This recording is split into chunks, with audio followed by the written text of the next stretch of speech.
Hello, and welcome to the North Carolina Museum of History and the 25th Annual American Indian Heritage Celebration. Our presenter, Dr. Jane Haladay, will begin in just a moment, but we want to begin with a few notes. Remember to ask questions in the chat, and we'll do our best to respond to them and share with our presenter. We have many additional resources about American Indians in North Carolina on our website. If you visit nc.aihc.com.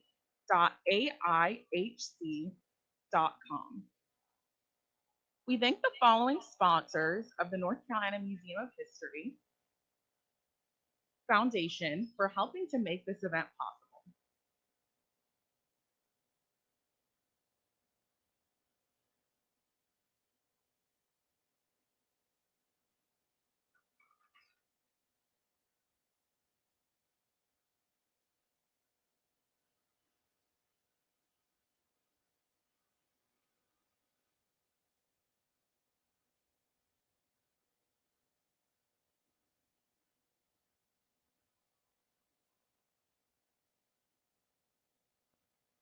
Now let's get started.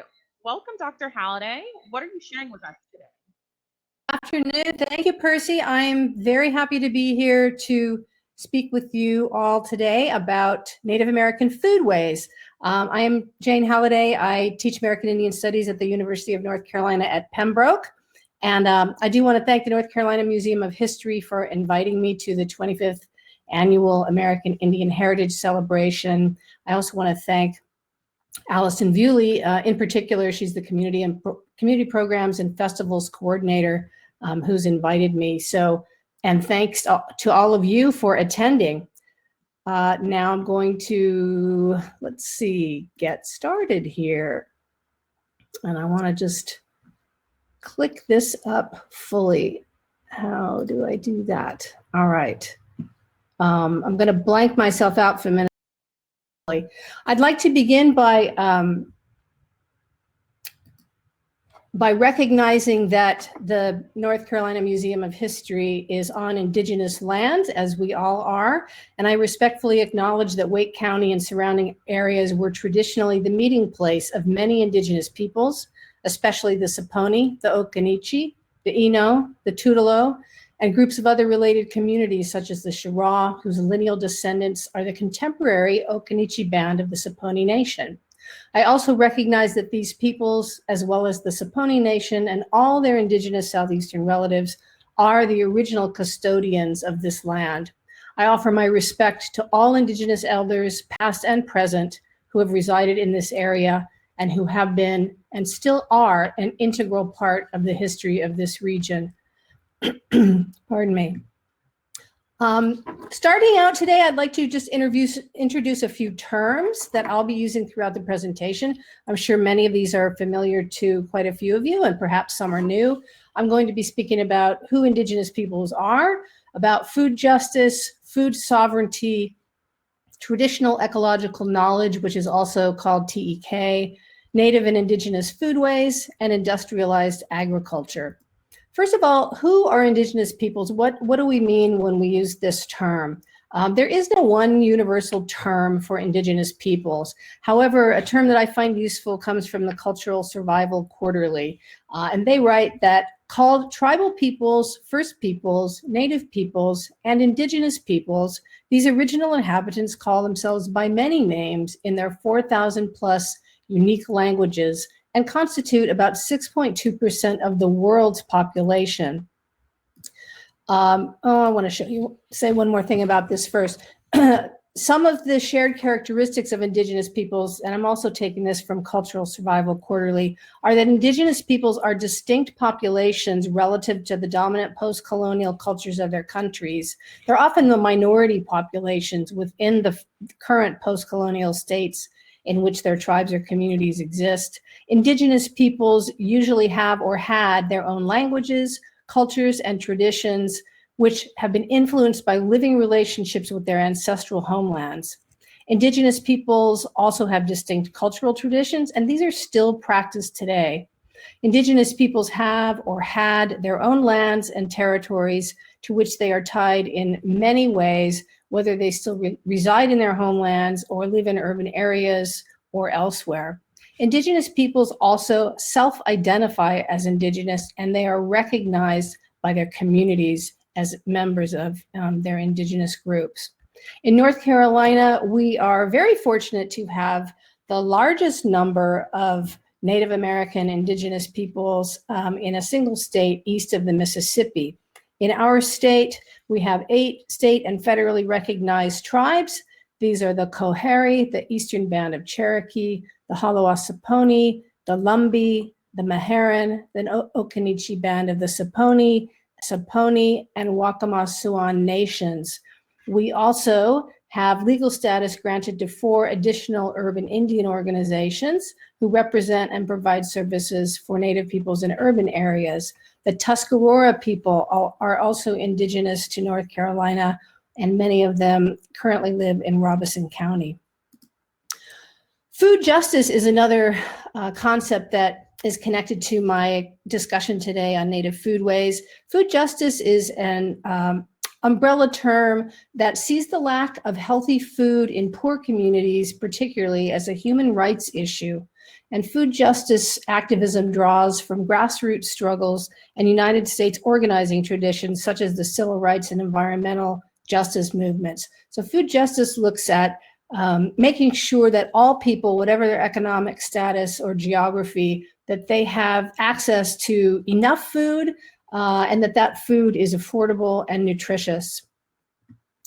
Food sovereignty is, of course, related to food justice, but it has some other specific features. This definition comes from the first Global Forum on Food Sovereignty that took place in 2007, and it's sort of the template for what a lot of people in the food justice and food sovereignty movements use as their definitions. So food sovereignty is defined as the right of peoples to healthy and culturally appropriate food produced through ecologically sound and sustainable methods, and the people's right to define their own food and agricultural systems. Food sovereignty puts the aspirations and needs of those who produce, distribute, and consume food at the heart of food systems and policies rather than the demands of markets and corporations. Indigenous food sovereignty is, of course, all of those things, but it has a particular policy component as well related to Native peoples. So a definition for Indigenous food sovereignty is that it is a specific policy approach to addressing the underlying issues impacting Indigenous peoples and their ability to respond to their own needs for healthy, culturally adapted Indigenous foods. Now, this can look different in different communities, depending on where the communities are, what their access to their own original traditional foods are, whether they have access, for example, to fish on their own lands, or if their traditional fishing sites are now on private lands, et cetera. For some communities, food sovereignty just means having an accessible local grocery store that also provides affordable fresh food rather than having people do most of their grocery shopping at a dollar store at the corner gas station. So food sovereignty for Indigenous communities looks different, and of course it's defined by the people themselves. Traditional ecological knowledge is deeply linked to Indigenous food sovereignty and Indigenous foodways. And one definition for TEK is that it refers to the knowledge base acquired by Indigenous and local peoples over thousands of years through direct contact with the environment.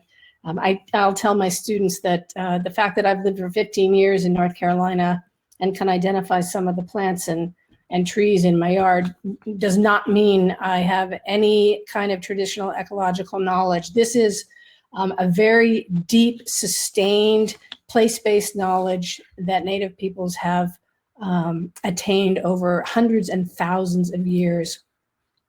Some of the important things that TEK teaches are respectful, reciprocal relationships with relatives in the natural world and with the land itself.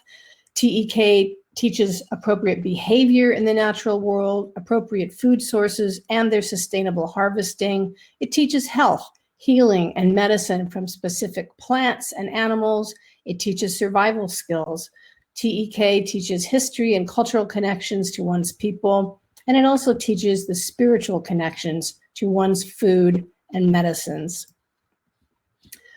And how does traditional ecological knowledge teach these things? It teaches through cultural stories, it teaches through experiential learning and close observation. Language, stories, and spirituality are central features of traditional ecological knowledge, and they help explain human relations to relatives in the natural world, including, of course, food.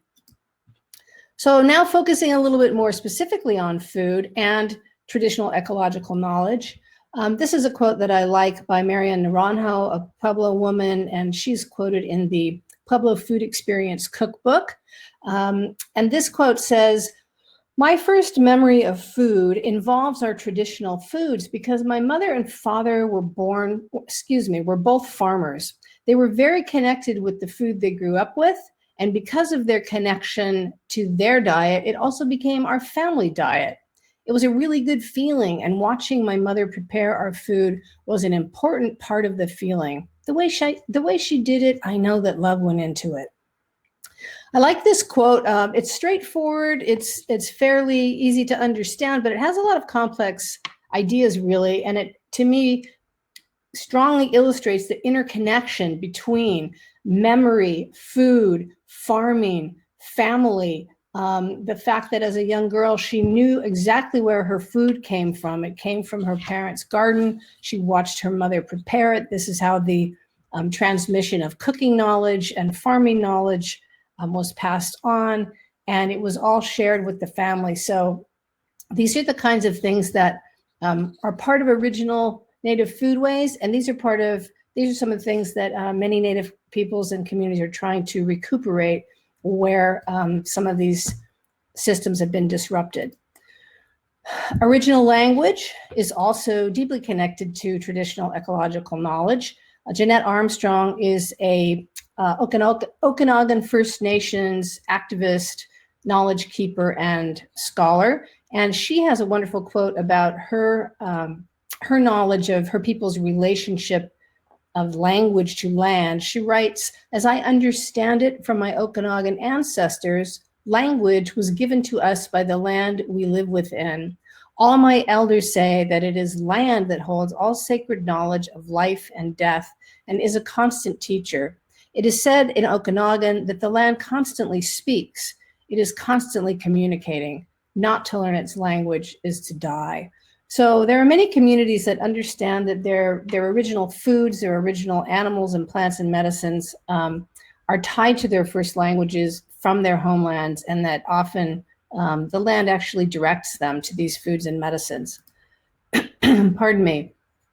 Luther Standing Bear was a Lakota scholar and writer and actor living in the late 1800s and early 1900s, and he's written several wonderful books. One of them is an autobiography called My Indian Boyhood, and he gives a very thick and rich description of his people's food and plant knowledges. One of the things he talks about is the plant medicines that he had, and he writes, "Whenever we boys did not feel well, grandmother or mother would make us a tea of cedar leaves." He also tells us that our plant foods were numerous. We gathered plants that grew wild for us and which you cultivate now by such names as cauliflower, potatoes, and turnips. Focusing more specifically now on the Southeast, of course, in our region, there was and remains a tremendous, delicious, diverse larder of original Indigenous foods. They include protein foods like deer, rabbit, squirrel, groundhog, fish, fowl, and flying birds, wild and cultivated greens, nuts, acorns, seeds, corn, beans, and squashes. Sometimes these are together called the Three Sisters because when they're grown together, they support each other's growth and they fix nitrogen in the soil. Mushrooms, ramps, which are wild onions, root foods, including turnips, potatoes, sweet potatoes, tree fruits, and berries. All of these things have grown traditionally in abundance in the Southeast. Now I'm going to shift here to some of the disruptions that have occurred for traditional Indigenous foodways. But I would like to emphasize that it's very important to keep in mind that despite these disruptions, there are food traditions that remain, and I'll be talking about that in a moment. So what has been part of the disruption to these original, very intact food systems for Native peoples? With colonial presence, with the onset of colonization, warfare was a disruption. Forced relocations of peoples was a serious disruption to these foodways. Many of us are familiar with the Cherokee Trail of Tears. During that event, 14,000 people within a year were forcibly removed from the Southeast. Tens of thousands of Southeastern Native peoples were removed between the 1810s and 1850s. Part of the removal policies across the U.S. involved what were known as scorched and salted earth policies, where the military literally burned Native people's agricultural fields. They burned enormous caches and storehouses of harvested foods that people were saving for their winter months.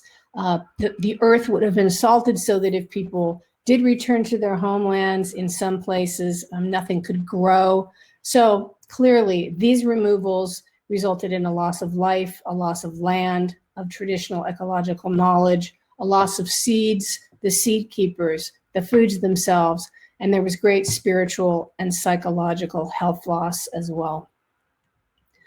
Another disruption to indigenous food systems elsewhere in the nation, I'm sure some of you are familiar with government-supported extermination policies for Native food sources. One of the most notorious was the slaughter of Plains buffalo in the late 1800s.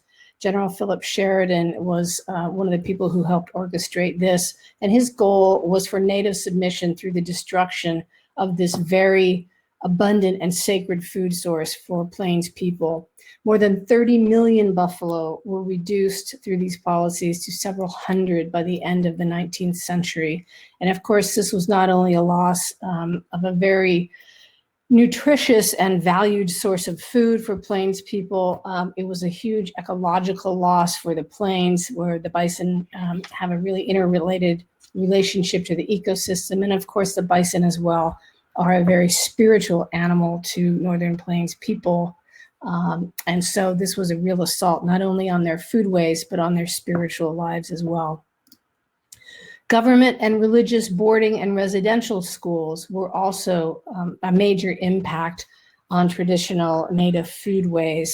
The experience in these schools differed widely, and there were schools that provided adequate food for their students. There were schools that had nutritious foods, but in general, that was not the case, especially during the government boarding school era. Those schools were known for having the children actually do the labor to grow food, but the food was often outsourced beyond the schools themselves.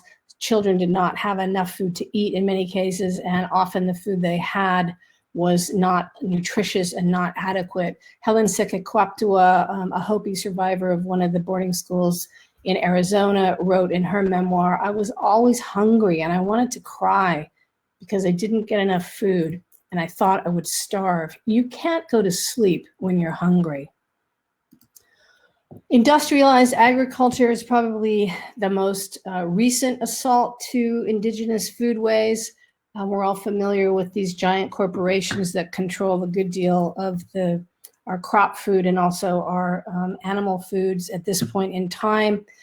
Anishinaabe scholar and food worker Melissa K. Nelson writes in her essay about re-indigenizing our bodies and minds through native foods. Who currently owns and controls our food systems, she asks. We control our food, and yet we've lost control of our foods. I'm sorry, we own our food, and yet we've lost control of our foods because most of us don't grow or raise or gather anymore. We let other people do that. So the disruption, this is a real counterpoint to Marian Naranjo's earlier quote from the Pueblo cookbook that I shared with you about knowing everything from planting to harvest to cooking to eating, where the food comes from and the meaning of the food. Industrialized agriculture is the exact opposite of that, and it really has created a separation from people and their foods, and often from the health of these foods and from the spiritual connection between Indigenous communities and their foods. So again, as I said earlier, these losses and these historical ruptures are serious, and yes, they did result in tremendous loss. But I think it's important to remember not to look at this as a deficit model, and to think about what has been retained and what has remained, and what Native peoples, because of their resilience and their brilliance and their adaptivity, have been able to keep and carry forward into today. So recovering and restoring traditional Native foodways is something that's really been going on within the last, maybe 20 years in particular, and it's continuing to gain momentum. Anishinaabe scholar and activist and corn grower Winona LaDuke talks about right now the time we're living in as being the time of the seventh fire, a time to think about putting our food back at the center of our lives again. She says that this is how we're going to reaffirm our covenant and agreement with the Creator, feeding our people. We are becoming the people who no longer import our food from across the country, hemorrhaging our tribal budgets, but instead we exercise and affirm the power of our relationship with our food. So there are lots of people involved in this movement.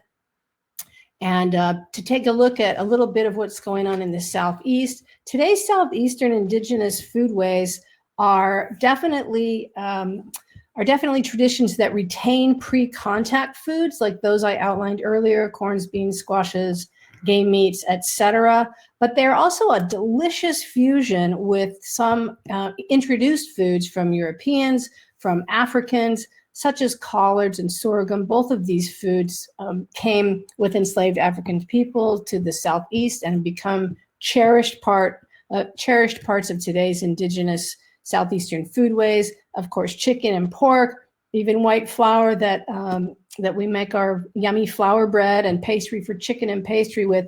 These things have been braided into today's Indigenous foodways, so people can choose an entirely pre-colonial contact Indigenous diet if they choose. But I think a lot of us like to look at the different ways that a range of introduced foods have been indigenized by Native communities and made their own. Some of the very large number of groups who are focused today on revitalizing Indigenous foodways include the Cultural Conservancy, the White Earth Land Recovery Project, the Intertribal Agriculture Council. You can easily go down a wonderful rabbit hole, as I often do, by going to the internet and looking at YouTube and typing in some of the terms that I shared with you today about Indigenous foodways, Indigenous food sovereignty. You'll see so many good podcasts, and you'll see videos of what different Native peoples are doing in their various communities to grow the food. You'll see videos of elders talking about the spiritual meanings of their foods and people showing how to cook those foods today. So get your popcorn and go to the computer and noodle around, and you'll definitely find some good things. This page is a list of some of the Indigenous chefs that I follow on Instagram. You can follow them on Facebook. You can look them up. They all have websites. I like Instagram because it's got a lot of fun pictures. And if you look at one chef and see who's following them, you can find some more. So these are Native and African-American chefs of note who are focused on looking at heritage foodways, recuperating traditional foods, recognizing some of the fusions that make these original foods particularly American. And I recommend that you take a look at any of them anytime. Many of them have cookbooks. We'll give you some information about that. Sometimes it's difficult to access Native foods because you don't know where to purchase them. Some are easy to find: corns, beans, etc. But if you'd like to support some Native-owned retailers, here is a short list.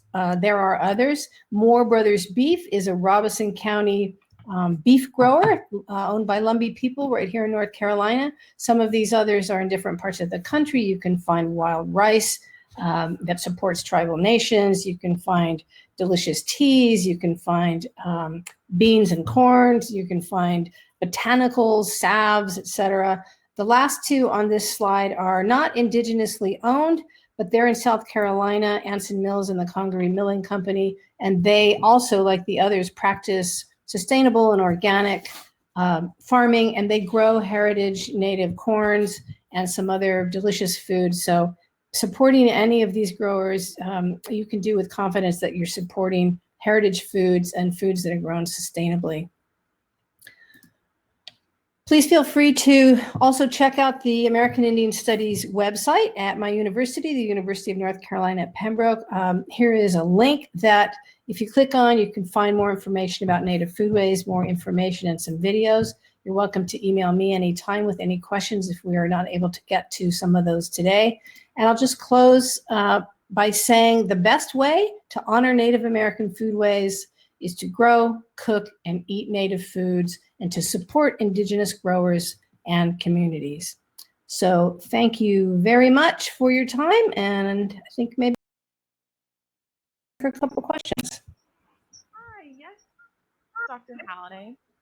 Thank you for sharing. This has been wonderful, and you shared so many great resources. I was wondering if you could briefly speak on the fact that for the last 10 years, you've been organizing an Honoring Native Foodways event at UNC Pembroke to honor this. And so could you just tell us a little bit about that? Sure, I'd be happy to. Yes, that grew out of a very small, few people's interest in American Indian Studies and in our diversity office, and a couple of other faculty in English and some other just interested faculty across campus who decided we didn't just want to be teaching about native foods. We wanted to actually let our students and the campus community taste these foods. So it was very small scale when it originated 12 years ago now, gosh. And it was really sort of a class potluck where people brought things, and we encouraged people to bring foods that were indigenous, of course, prepared in any way you choose, but we also emphasized preparing these native foods in healthy ways. So we emphasized, low salt, low sugar, things that someone watching their blood pressure and their diabetes would be able to eat. So, nothing like no bottles of blue drink from the corner store, things like that. So that it just gained momentum over the years, and we expanded it from the classroom over time to putting the event on in our university center and inviting members of the community to both come and eat and also to bring food to share. So we've been so fortunate over the past, I'd say, 8 or 9 years of the event to have lots of wonderful people in the community. Millard and Connie Locklear who have an organic farm in Pembroke, they're Lumbee farmers. They always come and bring some food. Several of the women from our various churches in the community bring food to share. And then people just get to come and sample it and taste things they've never tasted. Deer stew and wild rice and chocolate, and people have tasted chocolate, but cacao from that's really delicious, hot chocolate, Mexican chocolate or whatever. So that's been wonderful. And we've also made it an educational event. Of course, this year we haven't been able to do that because of COVID. But that's part of why we wanted to offer this page on our website to show people what they might be thinking about and places they could go to find some of those foods and some of those recipes that we would otherwise be able to share with them in person. Thank you so much. We're going to go ahead and wrap up our session, but this again has been so wonderful for you sharing this knowledge with us. So thank you all in terms of the audience for joining us today. There are many other events to join and watch. If you go to the schedule at nc.aihc.com, there's still some things you can watch this afternoon and then tomorrow. Thank you.